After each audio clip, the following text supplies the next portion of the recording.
मरते मरते उसने वसीयत लिखी कि हमारी संपत्ति का आधा हिस्सा बड़े बेटे को दिया जाए, आधे हिस्से का पांचवां हिस्सा छोटे बेटे को दिया जाए और चौथा हिस्सा बेटी को दिया जाए। मर गया, लेकिन मर गया आफत कर गया। आफत क्या कर गया कि जैसे ही वो मरा, संपत्ति के नाम पर 19 ऊंट।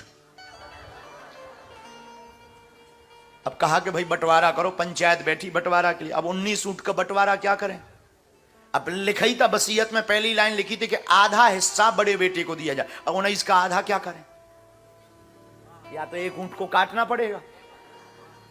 किसी ने सलाह दी कि भाई ऊंट मत काटो, वो जीव है और काटने से बंटवारे का कोई मतलब नहीं। एक काम करो, ऊंट बेच दो। लेकिन उसमें लिखा था कि बेचा नहीं जाएगा। तो कहा ही और नहीं, आफत मर तो गया पर आफत कर गया। और कुछ लोग ऐसे होते ही हैं, तो मर जाते हैं पर आफत कर जाते हैं। फिर क्या? बड़ी परेशानी के बाद बैठी पंचायत, सुलह चल रही, कोई उत्तर नहीं निकला। एक आदमी ऊंट से, गुजरात का चंगीलाल, समझदार आदमी, ऊंट लेकर चला जा रहा था। बोले क्या बात है? बोले भाई हम लोगों का बंटवारा नहीं हो रहा। अरे बोले जो मरे वो हमारे मित्र थे, हम बंटवारा करवा देते। बोले अभी कितने ऊंट हैं? बोले 19। बोले एक हमारा ले लो। कितने हो गए? 20। अब बोले वसीयत की पहली लाइन क्या है? बोले आधा बड़े बेटे को दिया जाए। तो 20 के आधा कितना होते हैं? 10। ये बड़े बेटे को दे दो। अच्छा, पांचवा हिस्सा छोटे बेटे को दे दो। तो पांचवा हिस्सा क्या होता है? 1/4 हिस्सा छोटे बेटे को दे दो। तो कितने होते हैं? 5। तो कितने हो गए? 10 और 5, 1/4 हिस्सा दे दो बेटी को। 4 उसको चले गए।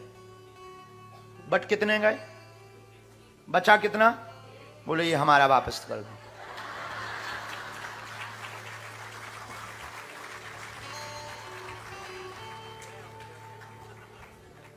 बताओ, उस एक के बिना बंटवारा हुआ नहीं और एक गया नहीं। यही हमारी जिंदगी में है। 5 कर्म इंद्रियां, 5 ज्ञान इंद्रियां, 5 प्राण, प्राण अपान समान उदान व्यान, ये 5 प्राण हो गए 15। 4 मन बुद्धि चित्त अहंकार, ये 19 हमारे भी ऊंट हैं, लेकिन ये भी बिना परमात्मा के पूरे नहीं हैं। इसीलिए महात्मा का जिंदगी में होना जरूरी है, क्योंकि महात्मा ही परमात्मा से मिला सकते हैं।